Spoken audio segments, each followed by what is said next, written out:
Bienvenidos a Bogología, un espacio interesado en difundir análisis sobre el desarrollo urbano, sobre el urbanismo, pero principalmente sobre temas de ciudad. Y hoy tengo el placer de entrevistar, yo creo que a una de las personas más reconocidas en el medio de, si se quiere, del estudio, de la historia de las ciudades, desde perspectivas un poco más culturales, quizá, Diego, acerca del underground, acerca de la historia oculta, acerca de los mitos urbanos. Y pues nada, yo contacté a Diego porque me interesa mucho hablar sobre creación de contenido y bueno, saber su perspectiva. Diego, muchas gracias por aceptar esta invitación. No, gracias a usted, weón.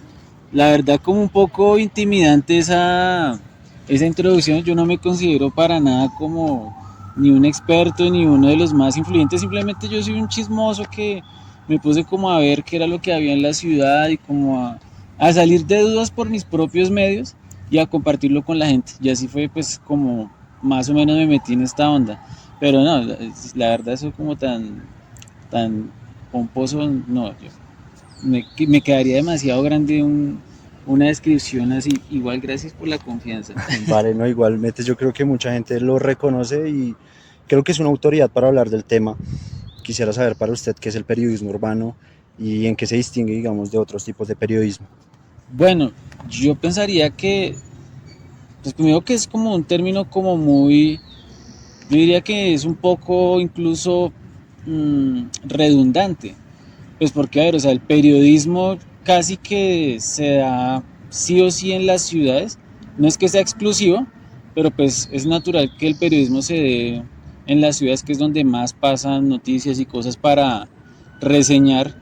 Siento que de pronto como que la gente lo ha relacionado, yo creo que como con toda la estética y la cultura que se ha generado alrededor del género urbano, que no es exclusivamente, hablando de música, ¿no? Que no es exclusivamente hablar De reggaetón. de reggaetón, sino de rap, de hip hop, y pues digamos que como todo lo que, el entorno y toda la cultura alrededor de eso.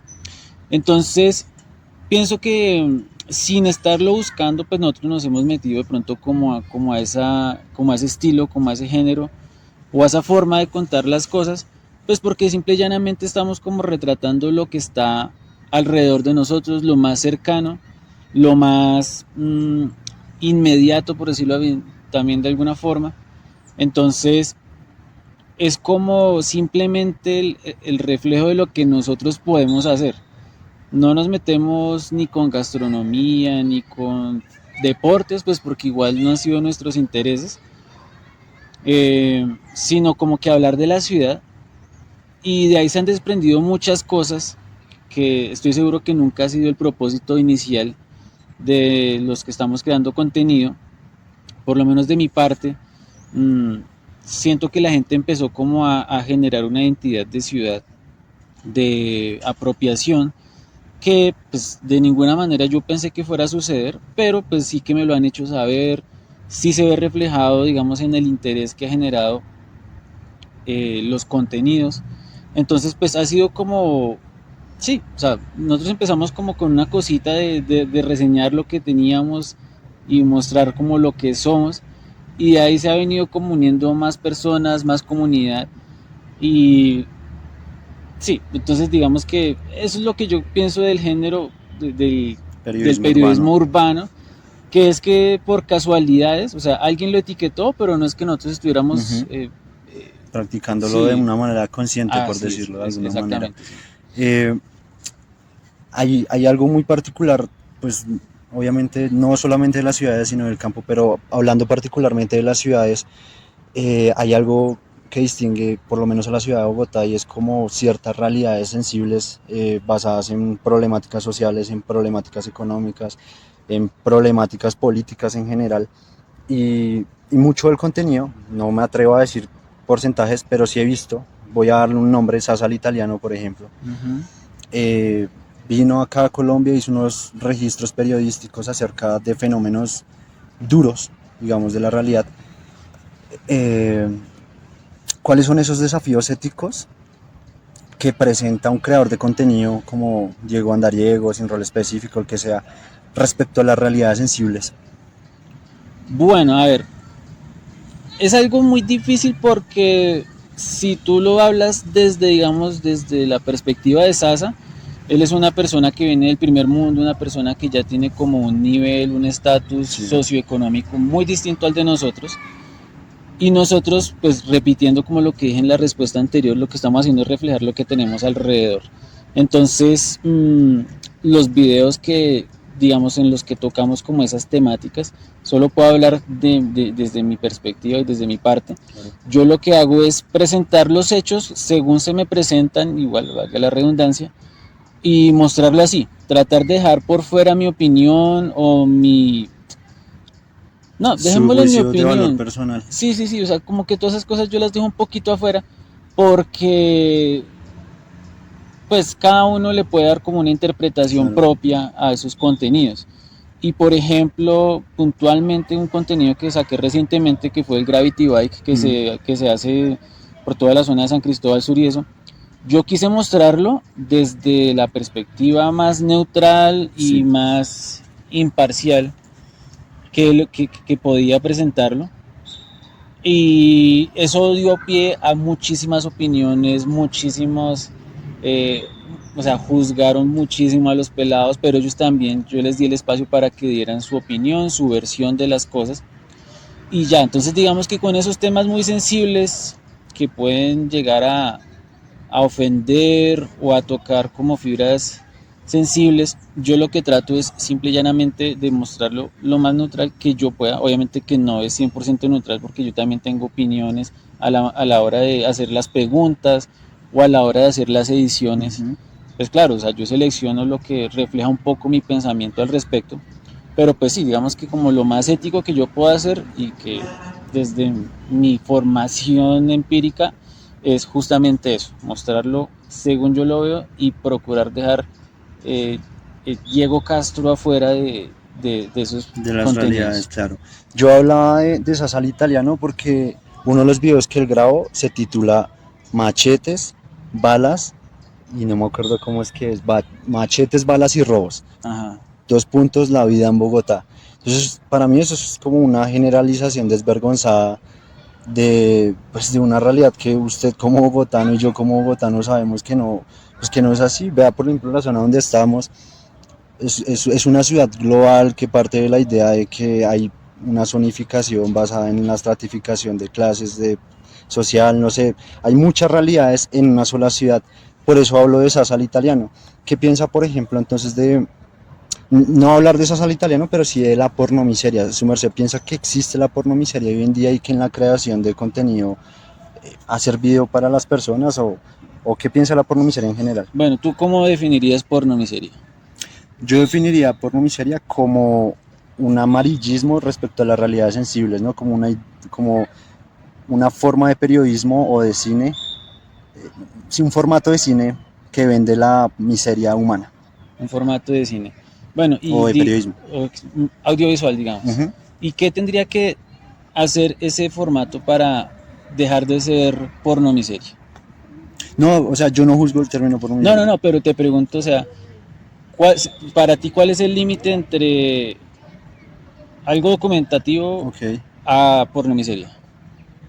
Uf. O sea, ¿qué hace que sean diferentes? O si tú vas y, no sé, muestras, pongámosle el mochuelo, que viven al lado del basurero de Doña Juana, Sí, sí, sí. ¿qué hace que sea porno miseria o qué hace que deje de serlo?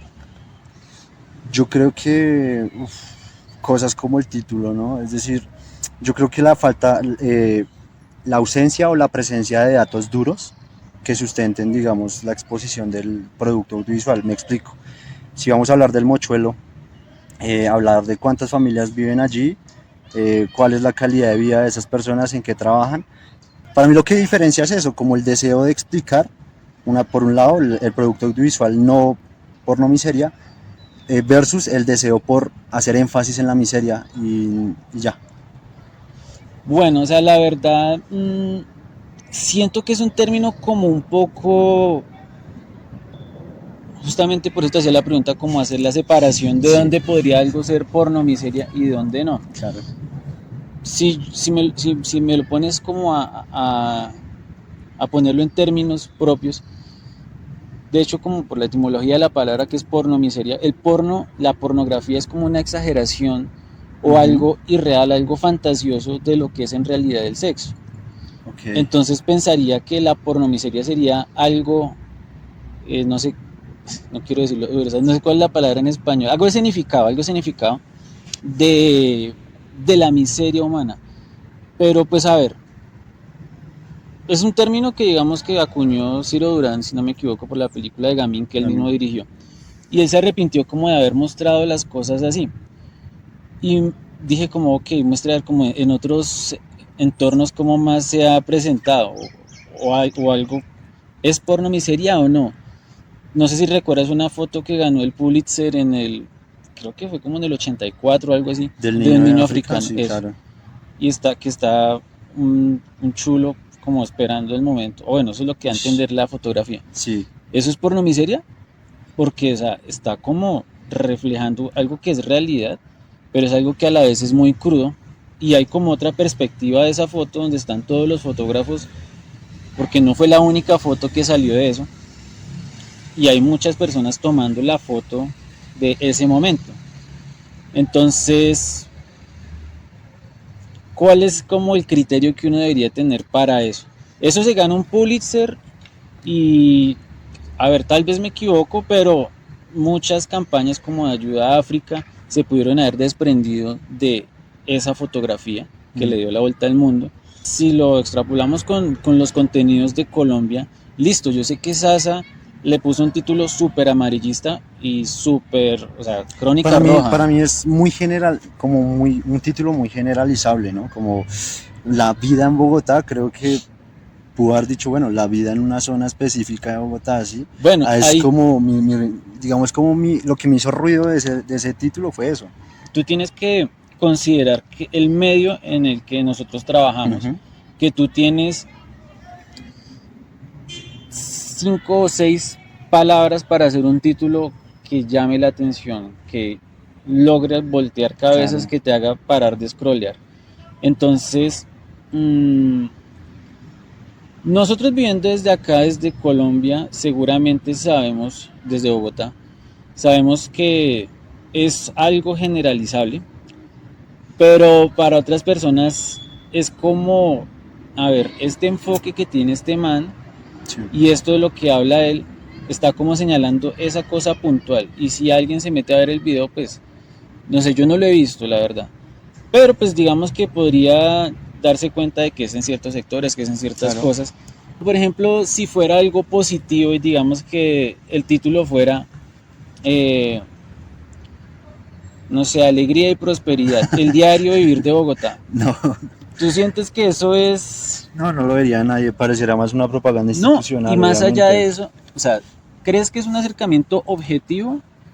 Como creador de contenido, ¿cómo crees entonces que hay que generar un equilibrio entre vender contenido? Porque su propósito evidentemente es crecer no solo en la plataforma o en otras plataformas, y quizá, es que no sé, weón, no sé si yo tengo un raye con el amarillismo, pero debe existir un equilibrio. ¿Cuál es el reto para conseguir un equilibrio como entre ser lo más objetivo posible y la búsqueda de masividad y popularidad? Bueno, a ver, el tema está casi que 100% en el público, porque títulos como ese que puede utilizar Sasa u otros creadores son muy censurables en YouTube y muchos de los videos de él están desmonetizados. Sí. Pero el público es el que hace grandes esos contenidos. Entonces, si la gente está consumiendo eso, y a ver, ya depende del creador de contenido, porque tú puedes utilizar como ese bait que te hace entrar a ver el video y presentarte una realidad o presentarte algo con otro enfoque. Ya depende de la persona, depende de lo que quiera hacer. Sasa es la única persona que yo he visto casi que a nivel mundial que hace ese tipo de videos por todo el mundo, alrededor del mundo. El resto de nosotros somos como tal vez un poco más discretos o más... se me va la palabra ahorita, pero sí, como que tenemos un poco más de prudente, tacto, quizás. más prudente, esa es la palabra. Y es porque nosotros, o muchos de nosotros, dependemos de la plataforma, entonces sabemos que no podemos presentar contenidos así de amarillistas y de rojos. Pero es una realidad que es un morbo que llama sí o sí a la curiosidad de la gente. Y pues en Colombia existía el espacio, que era una cosa absurdísima, que era como o sea, el gore, que te lo ponían así, lo colgaban en las tiendas. No sé si tú hayas visto los periódicos del espacio. No, nunca los vi. Bueno, Su merced los mencionó una vez, pero nunca los vi. eso, tú podrías echar como un ojito a eso. Y es una cosa que ni es nueva, ni va a dejar de estar. Es un poco el sentido de la sociedad del espectáculo, ¿no? Lo que vende siempre va a ser o la miseria o el sexo, como lo que nos conecta con lo más visceral. Sí, Digamos. como la parte más primitiva tal vez de nosotros. Claro. Y a ver, o sea, pues como que siento que tienes como ese conflicto puntualmente con el término de porno miseria, pero pues como exponiéndote las cosas así. Y yo creo que una vez te dije cuando estábamos en la reunión de Diego Lacerna, te dije, o sea, es que no es porno miseria, y yo no voy a defender ni el uno ni el otro, sino que si nosotros, hablando de mi grupito, o particularmente de mí, sí, del gremio de los creadores de contenido. Si nosotros estamos como mostrando cosas, nosotros no estamos haciendo nada de significado. O sea, yo tal vez lo dije en estas palabras como, lo único que hay que hacer es bajar la ventana del carro y ver lo que está pasando al lado, en el semáforo, en el caño, debajo del puente, todas esas cosas. Entonces, retratarlo y hablar de eso, ¿es porno miseria o es mostrar la realidad?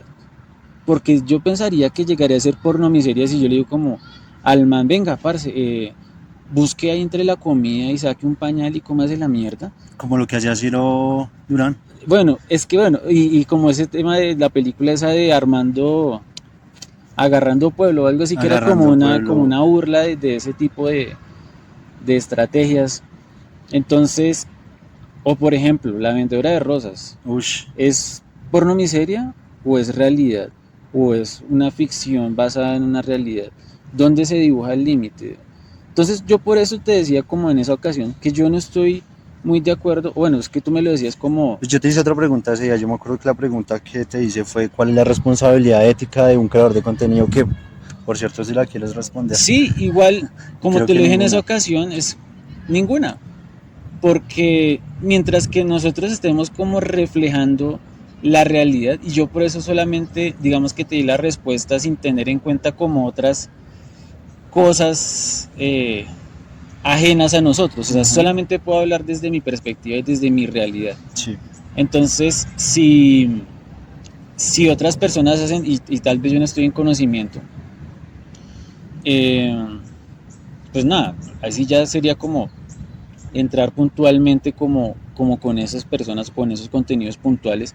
Pero de lo que yo he visto, de lo que nosotros como colectivo, entre comillas, de creadores de Bogotá hacemos, no estamos mintiendo, no estamos exagerando, no estamos diciéndole, hey, venga, le doy 20.000 pesos y tírese al piso y haga o deje de hacer, ¿no? Lo que pasa es que la realidad a veces cuando se muestra así tan cruda puede ser chocante, pero pues igual sigue siendo la realidad.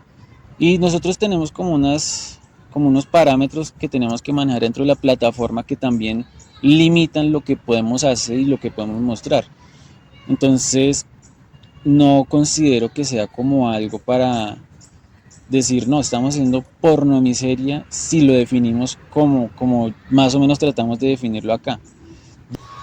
Digamos que hablando un poco por la misma línea de la responsabilidad ética, su merced me dice que ninguna, y entiendo, digamos, los motivos que dio.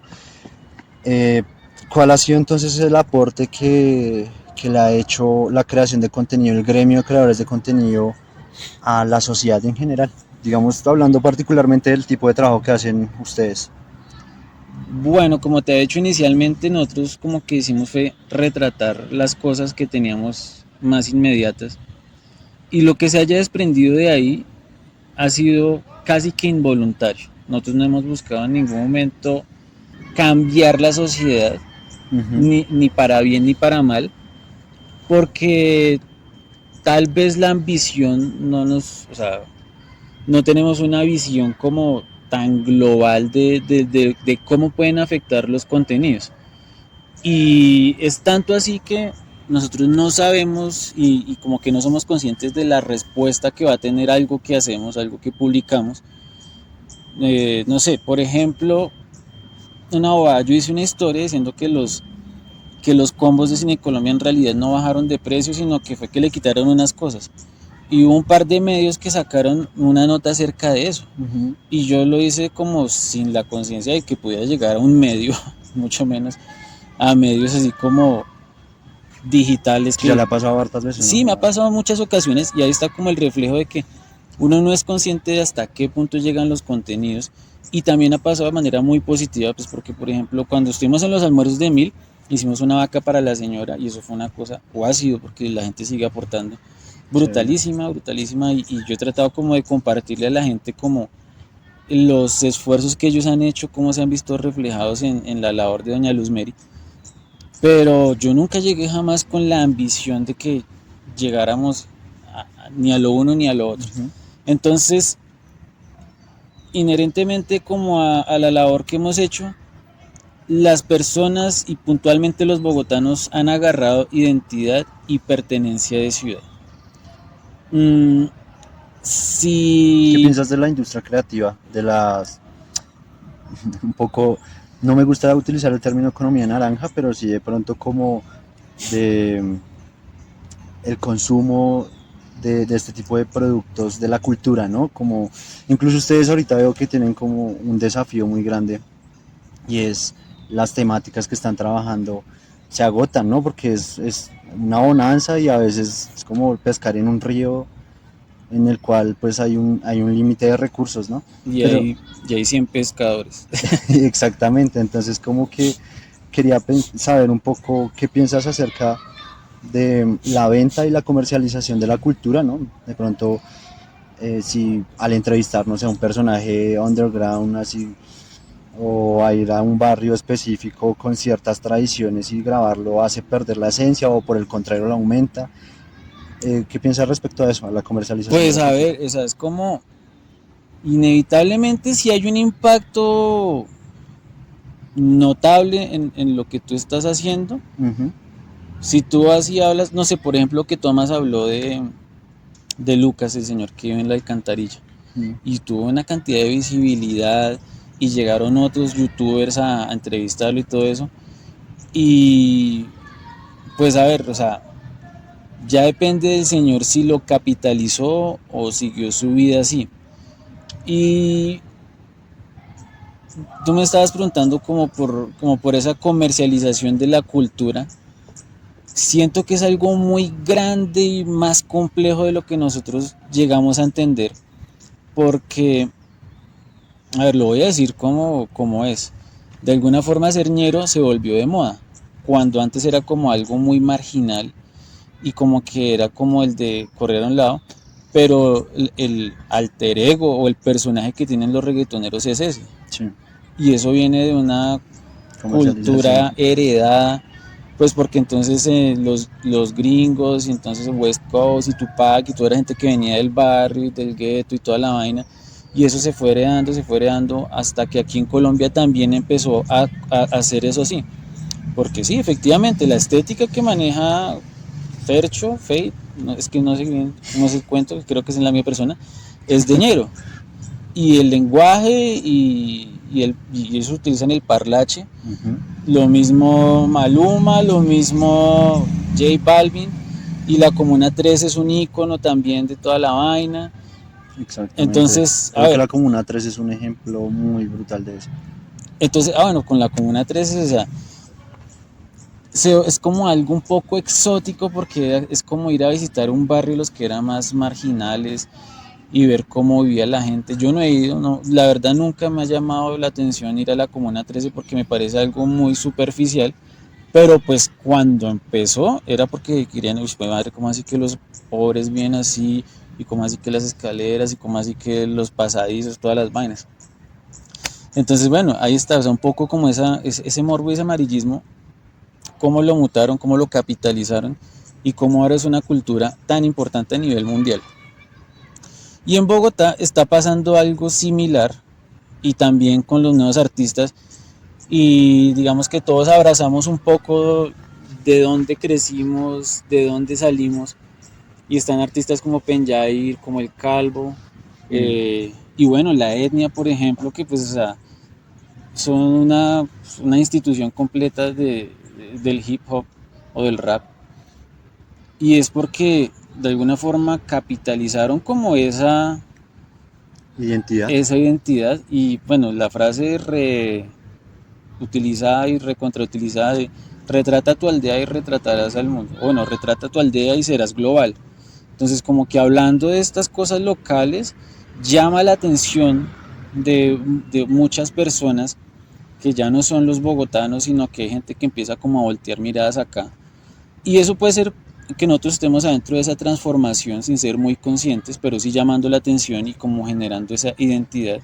Y más personas como que van a querer acercarse y conocer un poco Sí. más acerca de lo que hay en Bogotá, de lo bueno, lo bonito y lo feo.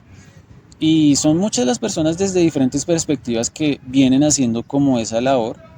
Incluso estoy seguro que de alguna forma para muchas personas Sasa puso Bogotá en el mapa de una forma seguramente negativa, pero pues para los que quieran ir un poco más allá van a empezar a investigar, a indagar un poco y les generará la curiosidad de venir acá, de conocer.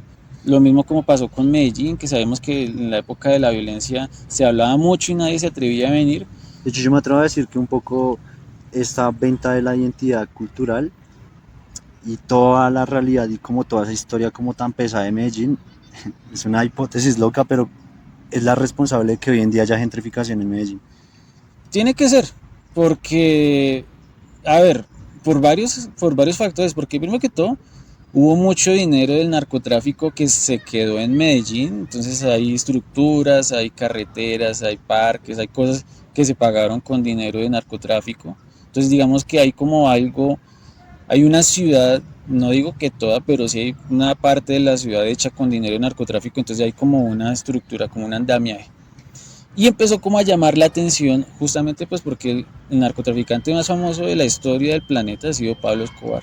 Entonces la gente le da la curiosidad y quiere venir y muchos lo tienen de ídolo, muchos quieren conocer el trasfondo, otros simplemente saben que existe, otros vieron Narcos y quieren como chismosear dónde se grabaron las cosas, cómo pasaron las cosas. Entonces inevitablemente eso también llevó a que mucha gente se acercara a Medellín desde ese lado y encontraran otras cosas. Lo que es Medellín, Medellín me parece muy bonito, me encanta el clima. Y pues bueno, eso entonces como que fue el punto de llegada para muchos y se quedaron por otras cosas. Y ahora también está pasando ese fenómeno. Y también, o sea, es que muchos de los artistas famosos son de Medellín.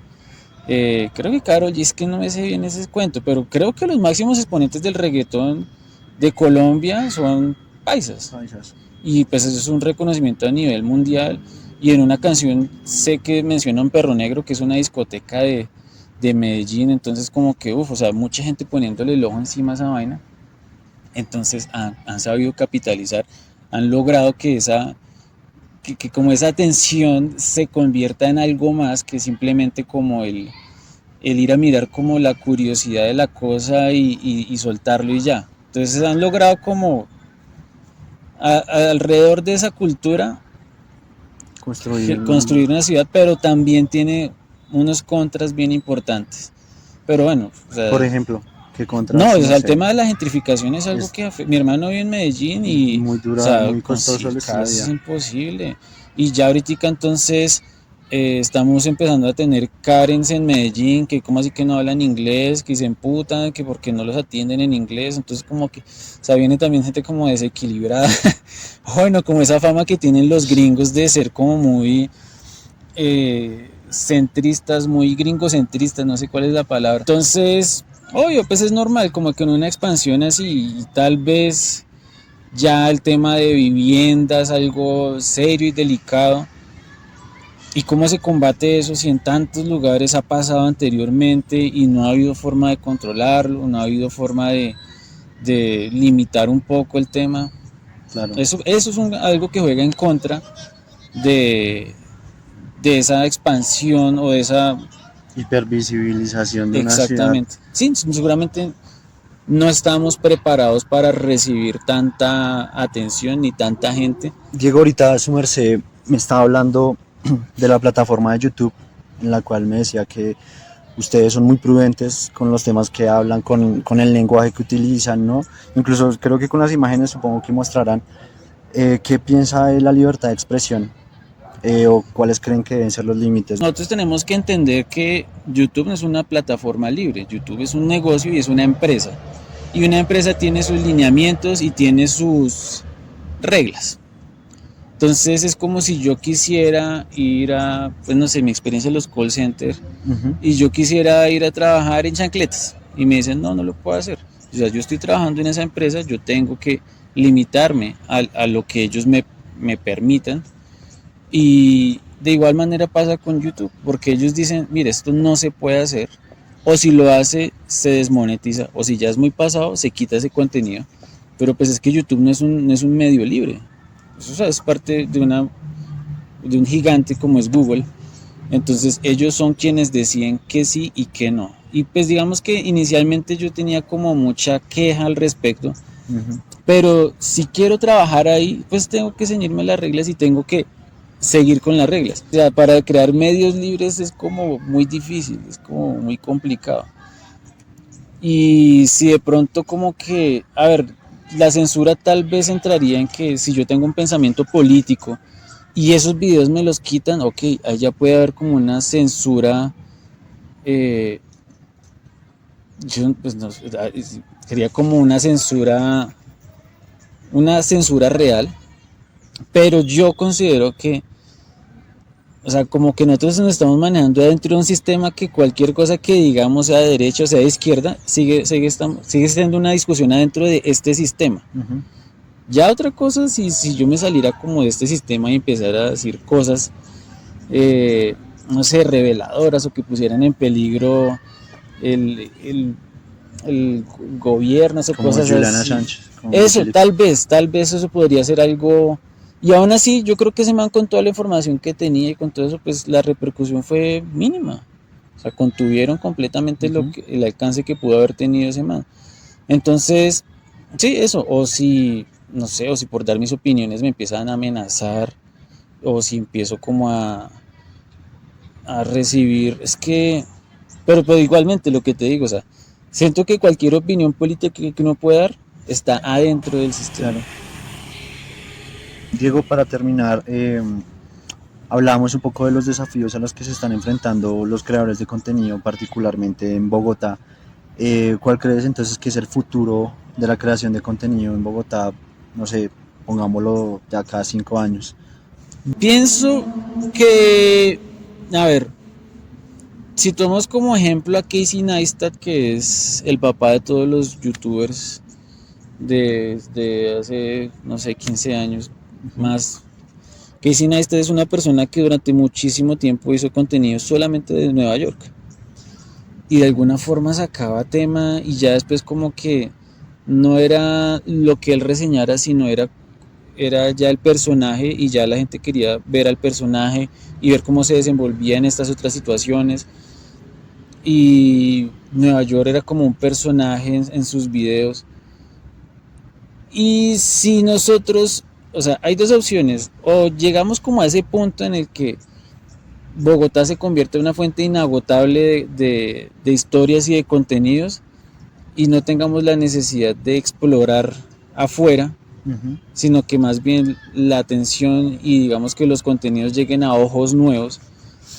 Y hagamos eso tal vez como de alguna forma que el reggaetón hizo con Medellín, pero o sea, si fuera ese el caso, entonces tendríamos contenidos de Bogotá casi que infinitos, porque las perspectivas de cada creador pueden ser diferentes. Yo no creo que sea muy realista eso, y yo he intentado expandir el tema, he intentado expandir las fronteras geográficas, yendo a otros lugares, a otras ciudades, a otros países, y a veces los contenidos son rechazados porque la comunidad que yo tengo es muy de nicho.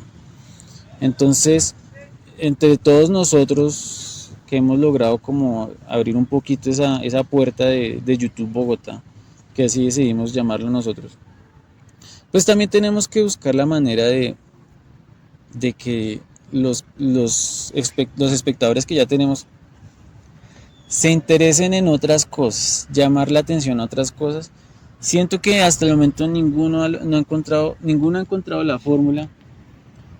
Y pues digamos, Cristian González ha salido del país, Cris en Límite, yo mismo.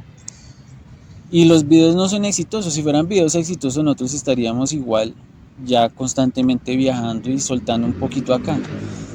Pero por más que uno se esfuerce en que el contenido sea llamativo, sea interesante, el tema ha estado en la audiencia. La audiencia que no hemos logrado separarlo un poquito como de eso tan regionalista o localizado, no sé ni cómo llamarlo. Entonces, pues están esas dos alternativas. O hacemos que Bogotá sea una fuente infinita de historias, que considero que no es viable y que no es posible. O sea, acabamos ya repitiendo videos o O son logramos. ustedes unos productos en sí mismos Sí, que igual creo que eso convierten. es como lo que todos hemos perseguido inevitablemente, pues porque lo que queremos es justamente que ya, o sea, la gente vea los contenidos no porque fui al parque embrujado, sino porque es Diego y Diego está experimentando un parque normal, o sea, cualquier tipo de cosas así. Entonces, pues bueno, ahí estamos dándonos la lucha, la pela con eso, es complicado. Mm, Se ha dicho como de forma muy directa, de forma indirecta, se ha intentado varias cosas. Todavía no hemos encontrado como eso que haga clic, que saque nuestros contenidos de la burbuja de Bogotá. Diego, muchas gracias por aceptar No, esta Alejandro, muchas entrevista. gracias, bueno, es muy bacano. Y bueno, parceros, muchas gracias. Los invitamos a seguir los contenidos de la revista Subacteria. Esto es en el marco de una revista. No le había Ok. contado eso, pero el programa se llama Bogología. A los interesados en la planeación, en la política, en la normativa jurídica que hay detrás de nuestra ciudad, invitados a ver Bogología. Muchas gracias.